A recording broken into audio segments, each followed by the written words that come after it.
बदले के चुकाने का मसाला है। योगियों के पास नहीं है, सिद्धों के पास नहीं, ज्ञानियों के पास नहीं, तत्वदर्शियों के पास नहीं, संतों के पास में इसका मसाला है, इसको चुकाने का, और किसी के पास नहीं। तो आपको तो ये भेद मालूम है नहीं, फिर आपने तो कृष्ण को देखा नहीं कि आप जल्दी से कहोगे कि नहीं हम भी हैं। फिर जब आपने देखा नहीं तो पूजा किसकी कर रहे हो? अरे किताब में लिखा है कि तुम जाओ, अगर मुझको पाना चाहते हो, मेरा दर्शन करना चाहते हो, मेरे लोक में आना चाहते हो, तो जो मुझको पा चुके हैं तत्वदर्शी, जिन्होंने अपनी जीवात्मा को जगाकर और ज्ञान चक्षु द्वारा जिन्होंने मेरा साक्षात्कार किया है, तुम उनके पास चले जाओ, वो मेरा भेद बताएंगे और उनकी कृपा और मदद और सहायता से तब मेरे लोक में तुम आओगे। तो ये तो कोई मानने वाला है नहीं। तो बताओ फिर पूजा किसकी हो गई? तुमने खुद को अपने को धोखा दिया, खुद को भ्रम में रखा, खुद को अंधकार में रखा और खुद भटक गए। कौन बताएगा आपको? आपकी आत्मा की कौन रक्षा करेगा? कौन संभाल करेगा? माँ बाप कर नहीं सकते, धन दौलत कर नहीं सकता, राजा कर नहीं सकता है और लोग कर नहीं सकते हैं, तो इस आत्मा की रक्षा कौन करेगा? जो किताबों में लिखा हो आपकी समझ में आता नहीं। आप तो किसी महात्मा महान आत्मा को खोजते नहीं हो, और आपके पास भी चला जाए तो आप उसको पहचानते नहीं। इसलिए ये दिन ऐसे बुरे आए कि महान आत्माओं की बड़ी अवहेलना हुई, बड़ा तिरस्कार हुआ, बड़ी गाली गलौज, बड़ा उनका अपमान हुआ, बड़े शब्द भद्दे शब्दों से प्रयोग किया गया। लेकिन हमारा देश तो ऋषि मुनियों का, साधु संतों योगियों का देश है। फिर पीछे आपको अपनी जबान गंदी करोगे, मैली करोगे, पीछे पश्चाताप करना होगा। इसलिए सोच समझ के शब्द निकालो। तुम सब कुछ करते हो दुनिया में, लेकिन संतों महात्माओं के प्रति संभाल कर शब्द निकालो, ऐसे नहीं। तो इसलिए वो मनुष्य है जो अपनी जबान को संभाल करके रखते हैं और धीरज रखकर विवेक से काम लेते हैं, बुद्धि का उपयोग करते हैं। लेकिन बुद्धि ही नष्ट हो गई हो और बुद्धि पर पागलपन का असर आ गया हो, जहर फैल गया हो, तो बुद्धि बेचारी क्या करेगी? वो क्या समझेगी? भूत का, भविष्य का, वर्तमान का, योगियों का, महात्माओं का, आत्माओं का, ज्ञान का, विज्ञान का, उसकी समझ में क्या आएगा? तो इसलिए समुद्र भरा है आपके मनुष्य मंदिर में, और महात्मा ये सब कर्मों को चुका देते हैं। कहीं सेवा कराकर, पानी पिलाकर, कहीं दवा दिलवाकर, कहीं रोटी खिलवाकर, कहीं झाड़ू लगवाकर, कहीं रात बता करके रास्ते में खड़ा करके, कहीं बैठा कर सर्दी में, कभी गर्मी में, ये धीरे से यानी कर्मों को चुका देते हैं। उनके पास में रास्ते हैं चुकाने के, और अदला बदला जब चुका दिया तो वह छुट्टी पा गए। जब तक तुम अदले बदले नहीं दे सकते हो, तब तक कोई भी जीव काल के देश से, ये नरकों से 84 से कभी छुटकारा पा ही नहीं सकता। तो महात्माओं के यहाँ भात भात के रास्ते चुकाने के हैं, वो जरा से काम से चुका देते। उसको भी बुला लिया, उसको भी बुला लिया, मद्रास से भी बुला लिया, हिमाचल से भी बुला लिया, जंगल से भी बुला लिया, शहर से भी बुला लिया, हिंदू को भी बुला लिया, मुसलमान को और सिख को भी बुला लिया, और गरीब को भी बुला लिया, और अमीर को भी बुला लिया, और बुला करके बस एक दूसरे की सेवा करा देते हैं, सेवा दिलवा देते हैं और कर्मों को चुका देते हैं कि भाई अब कर्म चुक गया। तुमने नहीं सुना कि सेठ साहूकार जब कर्जा बांटते हैं और कर्जदार जब देने के लायक नहीं होता, तो अंत में सेठ साहूकार कहते हैं अच्छा जो तू दे सकता है मूल दे दे। तो कह लगे सेठ जी हम इतना दे सकते हैं, हमारे पास सामर्थ्य नहीं। क्या अच्छा ला दे दे, जा मैं अपने कागज से तुझको माफ करता हूं और ब्याज भी छोड़ देता हूं। तो छोड़ देता। तो ये ब्याज और कर्म कर्जा ये पहाड़ों की तरह से लदा हुआ है, ये बिना संतों के कोई माफ नहीं करेगा। इसको हमेशा इस बात के लिए जब थोड़े दिनों के बाद जब ये विद्या प्राप्त होगी लोगों को, तो स्वयं लोगों को अनुभव होने लगता है कि कर्म कर्जा बिना संतों के मैं ब्याज के ये चुक नहीं सकता। आप इसको जानते ही नहीं, मालूम है आपको, लेकिन बहुत सुलभ है, बहुत सरल है, बहुत सहज है। तो इसलिए ये स्थान है जो आपको कल और परसों बताए गए, इन स्थानों पर ईश्वर और ब्रह्म और पारब्रह्म और महाकाल पुरुष बैठे हुए हैं। इन्होंने अपने देवी और देवताओं को, अपने मतलब ये कारगुजार बड़े बड़े पदाधिकारियों को अपने अपने लोक में इन्होंने स्थापित कर रखा है और वो सब काम करते रहते हैं। जैसे ब्रह्मा विष्णु महादेव और पार्वती लक्ष्मी और सावित्री, और इन्होंने अपने अपने और लोगों को काम दे दिया और आद्या महाशक्ति ने इनको काम दे दिया और निरंजन भगवान ने एक आद्या महाशक्ति का लोक बनाया जिसमें इतना बड़ा लोक है कि मृत्यु लोक से ज्यादा बड़ा स्वर्ग और स्वर्ग से ज्यादा बड़ा बैकुंठ और बैकुंठ से बहुत बड़ा शक्ति लोक। उस शक्ति लोक में स्त्रियां राज करती हैं। पुरुष स्वरूप का यानी पुरुष रूप का और पुरुष की शकल का नाम और निशान नहीं है। वह सारी की सारी स्त्रियों का राज उस मंडल में उसको कौन पार कर सकता है, किसकी सामर्थ्य है। उसके बाद निरंजन भगवान का जो धाम है वो तो मतलब है कितना बड़ा, तो कितना बड़ा। उसके ऊपर फिर माया का देश है, वहां माया ही माया है। वहां पुरुष का कहीं भी नाम निशान उस बड़े इतने बड़े जितने कितने माया के लोग हैं उसमें कहीं भी कोई पुरुष नहीं दिखाई देता। और फिर ब्रह्मधाम, आपको तो ये राज मालूम है। तो इसकी साधना दोनों आंखों के पीछे जो जीवात्मा बैठी है और ऊपर से आवाज आ रही है, लेकिन कान तुम्हारे बंद हो गए और तुम जुग जुग से यानी कितने कल्प बीत गए जब से आए तब से सो गए। कोई तुमको महापुरुष, कोई योगी, कोई सिद्ध पुरुष तुमको जगाने के लिए मनुष्य मंदिर में मिला नहीं कि तुम्हारी जीवात्मा को घाट पर बैठाल के जगा दे। अब ये वक्त और समय आ रहा, हम उस तरह का सब माहौल तैयार किए देते हैं। जब सब चीज तैयार हो जाएगी, खरपतवार जब तैयार हो जाएगा और वो गीला ना हो, सूख जाएगा, तो बस ऐसे माचिस लगाई तो वो ज्ञान रूपी जब माचिस लगेगी तो भक पेट्रोल की तरह से भक आग लग जाएगी, तो जल भून करके तुम्हारे सब पाप भस्म। इसको कहते हैं ज्ञान रूपी अग्नि। ये जब प्रज्वलित होगी तब देखिए आप क्या होता है। तो हम तो ये वो दिन आपको बताना चाहते हैं कि स्त्रियां भी और पुरुष भी यहीं से बैठकर दिन में काम करेंगे और रोज स्वर्ग में जाएंगे, बैकुंठ में जाएंगे, उधर देवी देवताओं का दर्शन करेंगे और वहां ब्रह्मा विष्णु महादेव उनका भी दर्शन करेंगे और उसके ऊपर भी जाएंगे और रोज लौट करके चले आएंगे और खेती भी करेंगे, दुकान और दफ्तर का भी काम करेंगे और शाम को बच्चों की सेवा और बैठ जाएंगे और फिर निकल जाएंगे। बड़े ध्यान से आप सुनिए, ये आसक्त रहित ये परिवार होगा। जैसे राजा जनक थे, उनको राजकाज आदेश का पालन करना था, उसको कोई मोह ममता नहीं थी, निर्लेप थे, जिसको कहते हैं विधेय। कोई आसक्ति ना हो उनको, उसको विधेय। उनकी जीवात्मा जाग गई। हम उस चीज की आपको तैयारी करके धीरे धीरे उसी तरफ जा रहे हैं। ये तैयारी हो जाए और इतनी प्यास लगेगी कि तुमसे उस समय ये कहा जाएगा कि तुम लोग प्रधानमंत्री बन जाओ, तुम मुख्यमंत्री बन जाओ, ले तुम राजा बन जाओ और तुम ये बन जाओ, तो तुम फौरन फेंकोगे कि हमको नहीं बनना, इसकी जरूरत हमको नहीं, हमसे ये काम नहीं हो सकता। अरे भाई वो चीज तो कुछ और है, तुम यहां मरे जा रहे हो वैसे ही बेमतलब। अरे महात्माओं के पास आकर के कुछ काम करो तो कुछ काम भी हो जाए, महात्माओं के आदेश का पालन करो, दुनिया सब समझ में आ जाए, गृहस्थ आश्रम भी, समाज भी और देश भी समझ में आ जाए और तुम सब लोग निर्लेप रहो और शरीर का, परिवार का, सब तरह का क्षणिक सुख भी ले लो और आत्मा को जगा करके सच्चा आनंद प्राप्त कर लो। असली काम क्यों नहीं, नकली में फंसे फंसे फंसे फंसे। और ये जो नशे चढ़ा रखे आपने, एक नशा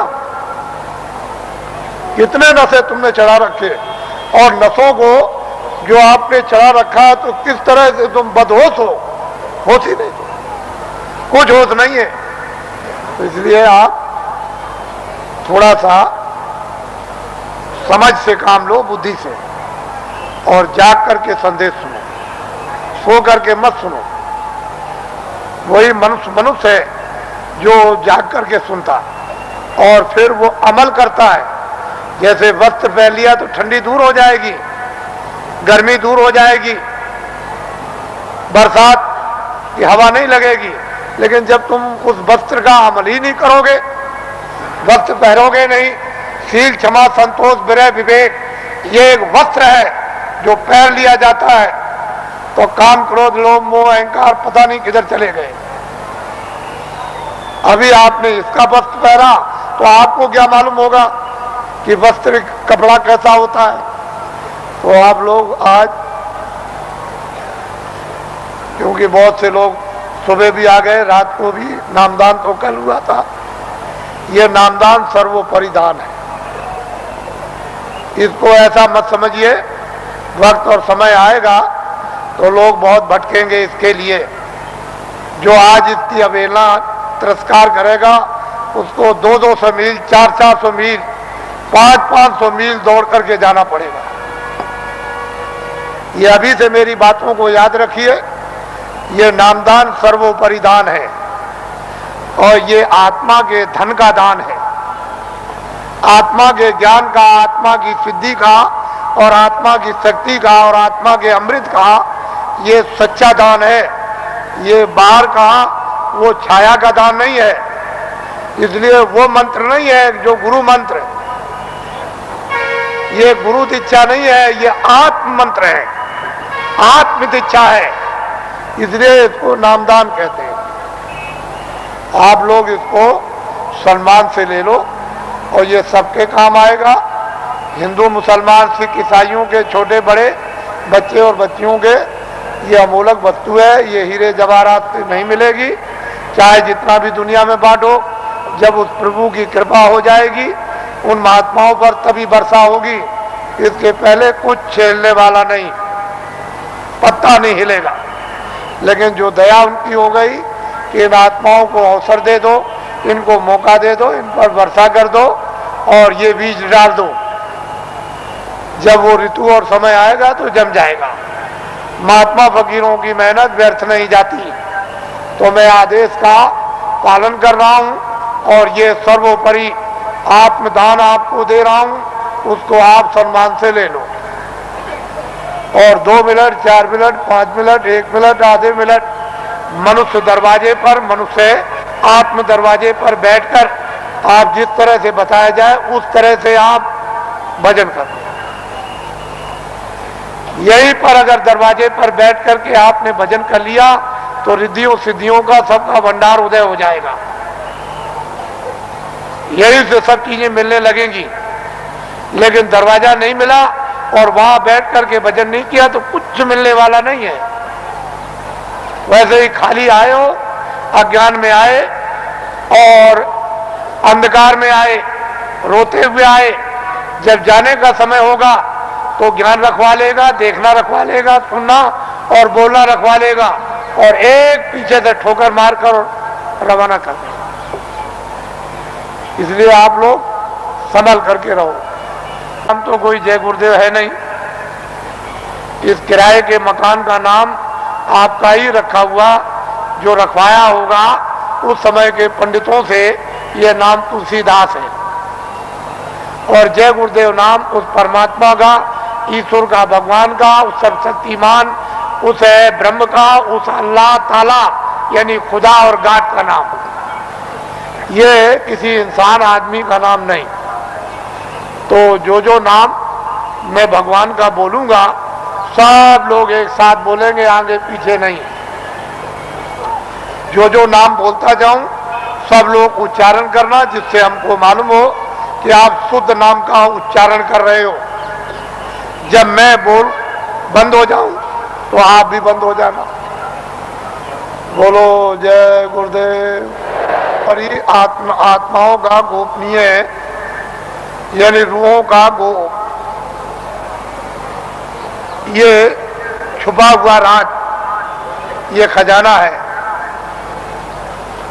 ये जब तुम जरा सा रियाज और जरा कमाई करोगे, थोड़ी सी आप मेहनत अभ्यास और साधना करोगे, तो जल्दी से ये प्रकट होने लगेगा।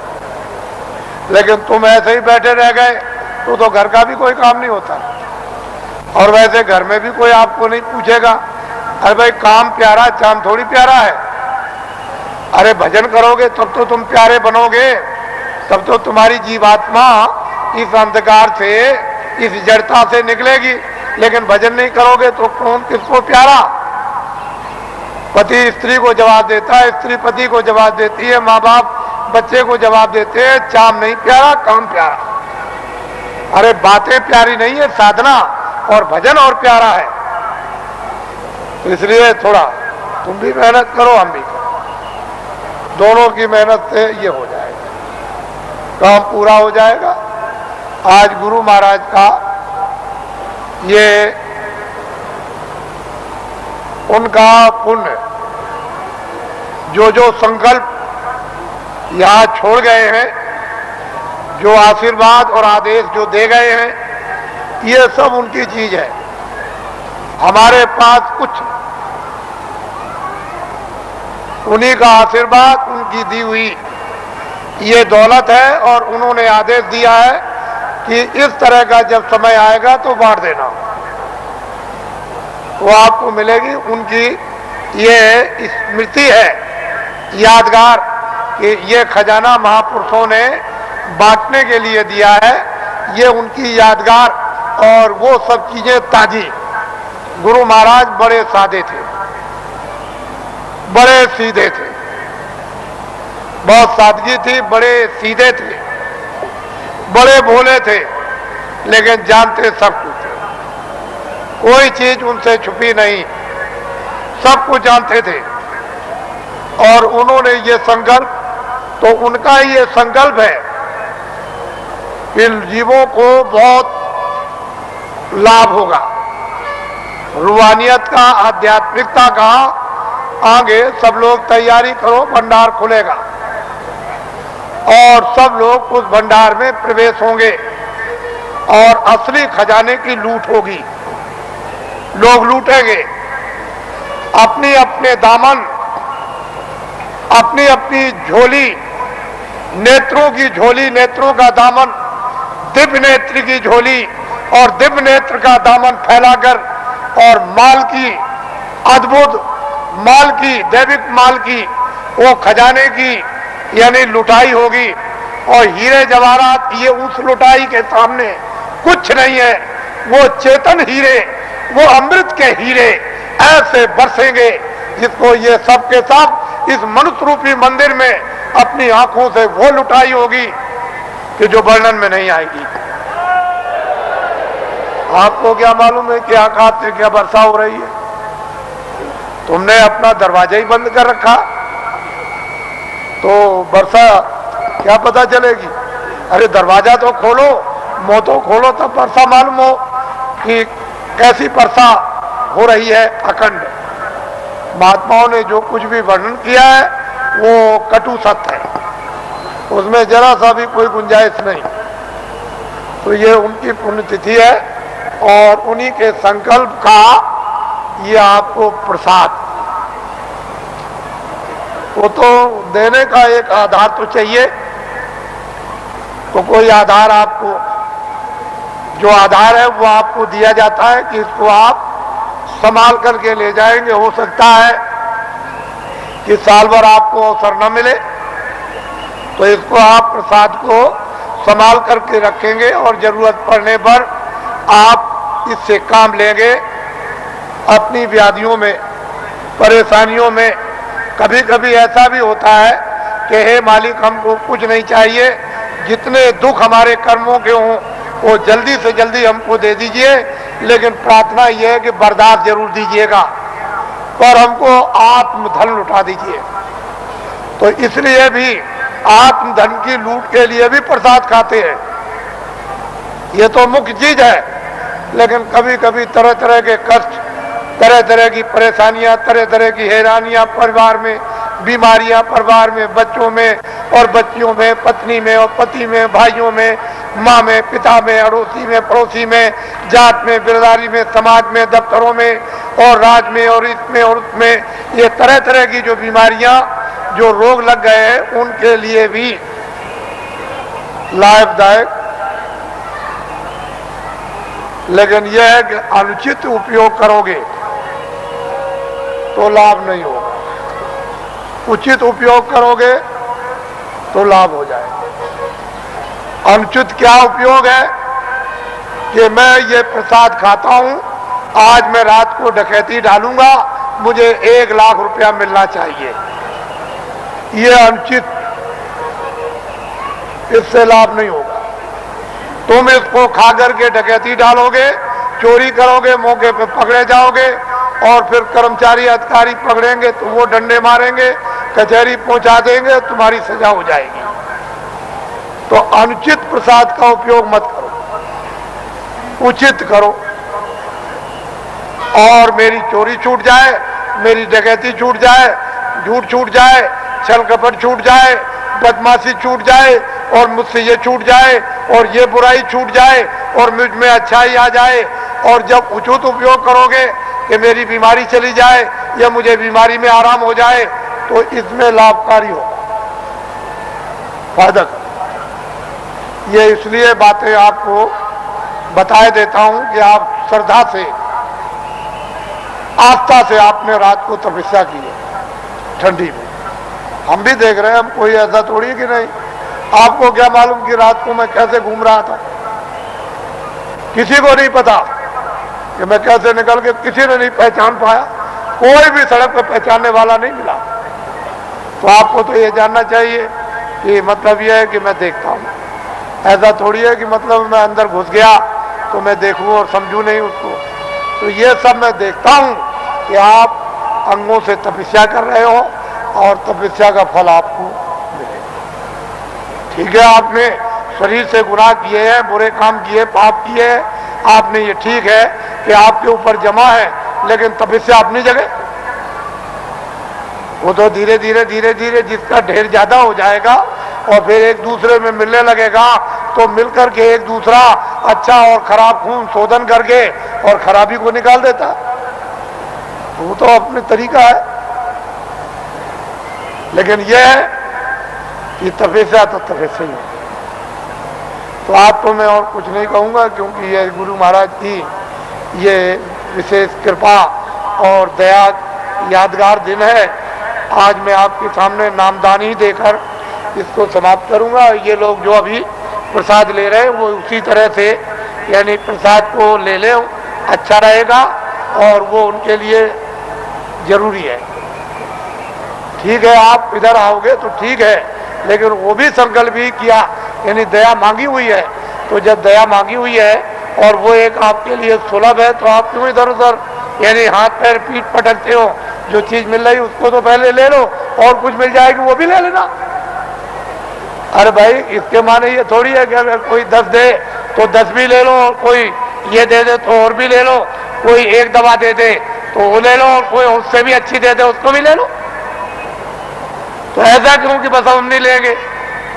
अरे रोग तो रोग ही है, बीमारी तो बीमारी, भूल भटक तो गुरुदेव। घर जाओ आप, फिर आप मेरी बात को सुन लें। दाएं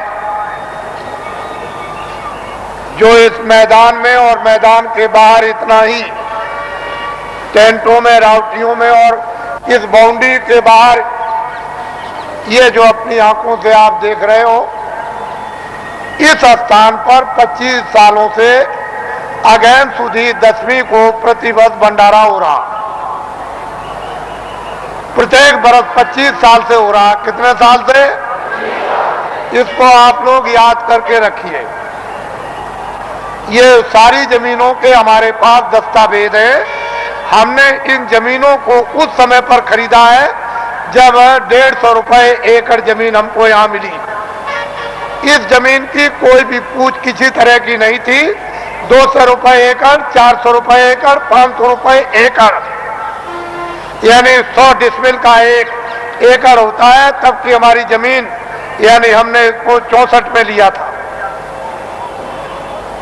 25 सालों से भंडारा हो रहा। जहां इतना बड़ा जन समुदाय मानव बात को समझने के लिए, इस देश की संस्कृति को समझने के लिए और मोहब्बत और प्यार को जानने के लिए, राष्ट्र और मानव की सेवा खिदमत करने के लिए जिस स्थान पर इतनी बड़ी शिक्षा दी जाती हो और सभी जनहितों के काम जितने हो वो सब किए जाते हो, तो आप लोग बुद्धिमानी से काम लो।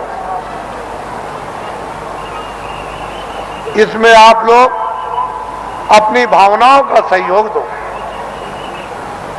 कि जनहितों के काम लोक परलोक के और भी अच्छे हों।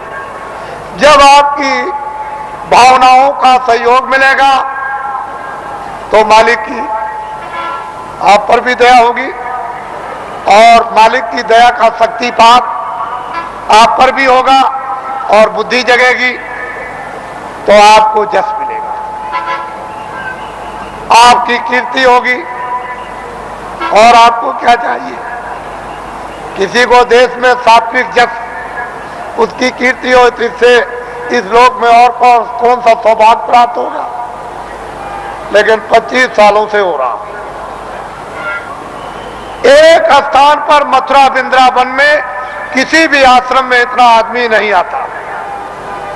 आप देख रहे हो कल नगर दर्शन फेरी,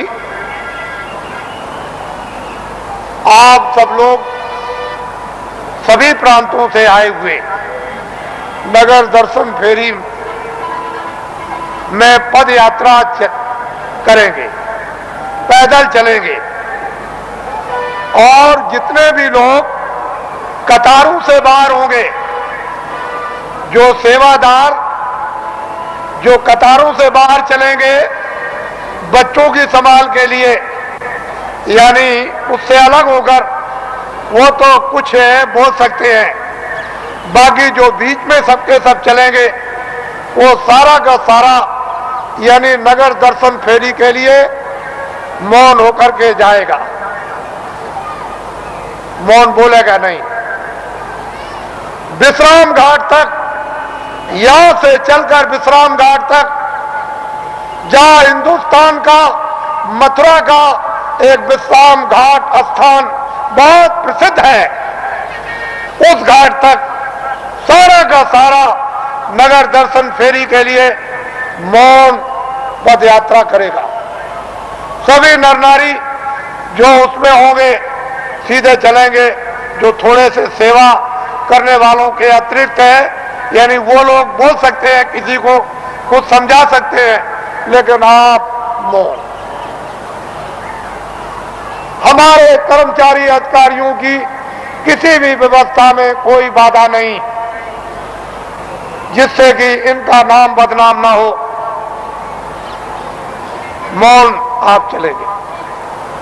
फिर इस बात को सुन लें, जो भरी हुई सड़क जाएगी उससे जो किनारे किनारे होंगे वही कुछ ही चंद लोग, मतलब आस पास में कुछ कह सकते हैं, कोई पूछे तो बहुत मीठी जबान में बोलेंगे और उतनी बात कहेंगे जितनी जरूरत। बाकी सारा का सारा नगर दर्शन फेरी के लिए पूरा का पूरा ये जन समुदाय मौन होकर के जाएगा। कैसे जाओगे? कैसे जाओगे? विश्राम घाट तक। कहां तक? विश्राम घाट पर मौन टूट जाएगा।